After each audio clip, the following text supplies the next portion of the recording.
Hello students, transformer एक electrical device है जो which is use to convert high alternating voltage to the low alternating voltage and vice versa.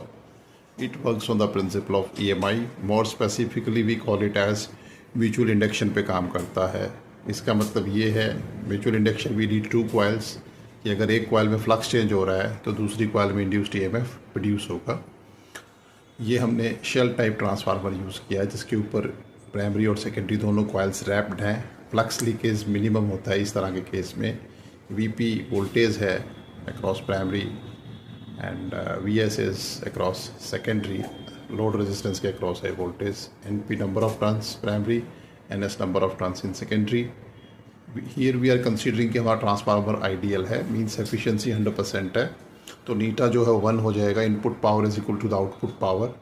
So this is the power. V P I P is equal to V S I S. So V S V P is equal, V S upon V P is equal to I P upon I S. Now let's discuss the induced EMF produced in primary coil and secondary coil, that is EP is equal to minus NP d phi by dt, and in secondary ES is equal to minus NS d phi by dt. Flux leakage almost, मतलब flux is same because overlapped है, that's why d phi by dt same है.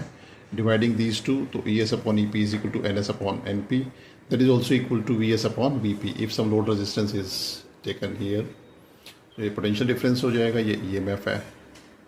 Therefore we can call it as ES upon EP, NS upon NP, VS upon VP is equal to IP upon IS. ये उल्टा होता है. And this particular is the transformer equation. Numericals में equation बहुत use होती है.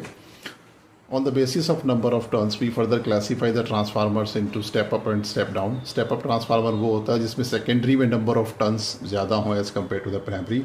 Step up, the name implies voltage को बढ़ाने के लिए जो यूज़ होता है. और स्टेप डाउन ट्रांसफार्मर वो होता है जो कि प्राइमरी में नंबर ऑफ टर्न्स ज़्यादा होते हैं, जिसमें कि आपको वोल्टेज जो है वो कम करनी होती है आउटपुट पे. Then we use step down transformer. कुछ यहाँ पे डिफरेंट एनर्जी लॉसेस होते हैं ट्रांसफार्मर में. One is the flux leakage, वो हम इससे मिनिमाइज़ कर लेते हैं. फिर कॉपर लॉस होता है, उसके लिए थिक कॉपर वो यूज़ करते हैं. एक एडी करंट लॉस होता है, उसके लिए जो कोर है वो लेमिनेटेड यूज़ करते हैं हम. एडी करंट लॉस वगैरह के लिए हम लेमिनेटेड कोर यूज़ करते हैं. फिर हिस्टेरेसिस लॉस होता है, उसके लिए हम सॉफ्ट आयरन कोर यूज़ करते हैं.